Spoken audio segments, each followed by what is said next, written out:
Hello' everyone, কেনে আছে আপোনালোকে? আশা কৰিছোঁ সকলোৰে ভাল দেই। আৰু আজি বৌ ঘৰত খানা বনোৱা পালটো মানে মোৰে পৰিছে। আজি বুলিয়ে নহয়, মই যেতিয়াই আহোঁ প্ৰায় ময়ে বনাওঁ বাৰু। আৰু আহিছোঁ যেতিয়া বনাই খুৱাই যাম। আৰু মই একদম বহুত টেষ্টি খানা বনাওঁ, নহয় জানো? এনেকৈ বুলি নাভাবিব দেই, মানে মোটামুটি খোৱা লাইকৰে বনাওঁ। ইমান টেষ্টি বনাবলৈ মই নাজানো, বাট খানা বনাই ভালেই পাওঁ বাৰু, ইমান বেয়াও নাপাওঁ।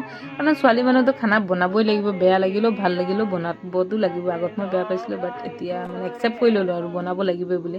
এইফালে ফাৰ্ষ্টে দাইলটোকে পাতি ল'লোঁ, দাইল চাইল বনাই মেলি লৈ কুকাৰ চুকাৰবোৰ ভালকৈ ধুই মেলি ল'লোঁ। আৰু এইফালে নিজৰ কাৰণে ভেজ চব্জি বনাই আছিলোঁ দেই, যিহেতু আছিলে সোমবাৰ আৰু মই আজি নন ভেজ নাখাওঁ। আৰু বৌহঁতৰ কাৰণে মানে মাছ আছিলে, চ' মই এইফালে বিন আৰু আলু ভাজি ল'লোঁ। আৰু মোৰ চব্জি বনি ৰেডি হৈ গ'ল।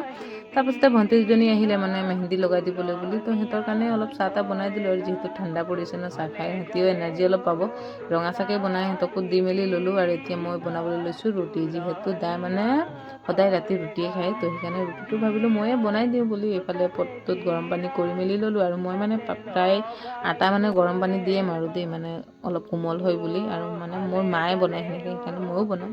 তো এইফালে মই এতিয়া ৰুটিকেইটা বনাই লওঁ।